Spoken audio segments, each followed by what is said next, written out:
3 signs that you are being cheated in a relationship. പലർക്കുള്ള ഡൗട്ടാണ് എങ്ങനെയാണ് റിലേഷൻഷിപ്പിൽ cheat ചെയ്യുന്നത് കണ്ടുപിടിക്കുക. ഇതിലും ഞാൻ പറയുന്ന 3 കാര്യങ്ങളിൽ മൂന്നാമത്തെ കാര്യം ഏറ്റവും ഇമ്പോർട്ടൻ്റ് ആണ്.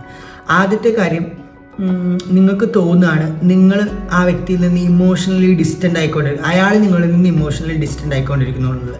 ഈ ഒരു റീസൺ കൊണ്ട് നിങ്ങൾ ചീറ്റ് ചെയ്യാൻ കൺഫേം ചെയ്യാൻ പറ്റില്ല. പക്ഷേ ഇത് അതിൻ്റെ ഒരു സിംറ്റമാണ്. ഒരു പക്ഷേ ഒരു സ്റ്റാർട്ടിങ് ആയിരിക്കാം നിങ്ങളിൽ നിന്ന് ഡിറ്റാച്ച്ഡ് ആയിട്ട് പോകുന്നത്.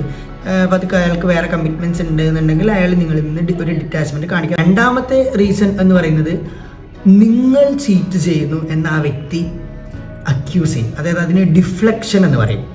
അതായത് അയാളാണ് ചീറ്റ് ചെയ്യുന്നത്, പക്ഷേ നിങ്ങളാണ് ചീറ്റ് ചെയ്യുന്നത്. നമ്മൾ ചീറ്റ് ചെയ്തിട്ടുണ്ടാവില്ല, പക്ഷേ നമ്മളെ അയാൾ അക്യൂസ് ചെയ്യും, നീയാണ് ചീറ്റ് ചെയ്തത് എന്നുള്ള അക്യൂസേഷൻ വീണ്ടും വീണ്ടും അയാൾ നമ്മളെ അക്യൂസ് ചെയ്തുകൊണ്ടിരിക്കും. നീയാണ് അതിന് ഉത്തരവാദി, നീയാണ് അങ്ങനെ ചെയ്യുന്നത് എന്നുള്ള രീതിയിൽ ഡിഫ്ലക്ഷൻ കാണിച്ചുകൊണ്ടേയിരിക്കും.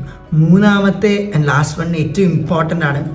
സഡൻലി അയാളുടെ ഫോണിൽ അയാൾ ഭയങ്കര ഓവർ പ്രൊട്ടക്റ്റീവ് ആയിരിക്കും. ഇത് ഭയങ്കര ഇമ്പോർട്ടൻ്റ് ആയിട്ടുള്ള ഒരു റീസൺ ആണ്. നമ്മൾ പ്രൈവസി എന്നൊക്കെ പറയുന്നുണ്ടെങ്കിലും ഒരു വ്യക്തി നമ്മൾ എന്തെങ്കിലും കാര്യത്തിന് ഒരു ഫോൺ ചോദിക്കുമ്പോൾ പോലും അതിൽ ഭയങ്കര പാനിക് ആവുക, ആ ഒരു കാര്യത്തിൽ ഭയങ്കരമായിട്ട് സ്ട്രെസ്സ് ഫീൽ ചെയ്യിപ്പിക്കുക, തരില്ല എന്നുള്ള രീതിയിൽ നല്ല രീതിയിൽ പ്രഷർ കാണിക്കുക. ഇങ്ങനെയൊക്കെ ആണെങ്കിൽ ഡെഫിനറ്റ്ലി അവിടെ അയാൾ എന്തൊക്കെയോ നിങ്ങളിൽ നിന്ന് ഹൈഡ് ചെയ്യുന്നുണ്ട്, നിങ്ങൾ ചീറ്റ് ചെയ്യാൻ ശ്രമിക്കുന്നുണ്ട് എന്നാണ് എൻ്റെ അർത്ഥം. ആ ഫോൺ ചെക്ക് ചെയ്ത് കഴിയുമ്പോൾ നിങ്ങൾക്ക് മനസ്സിലാവും. അത് ഏറ്റവും ഇമ്പോർട്ടൻ്റ് ആയിട്ടുള്ള ഒരു സൈനും കൂടെയാണ്.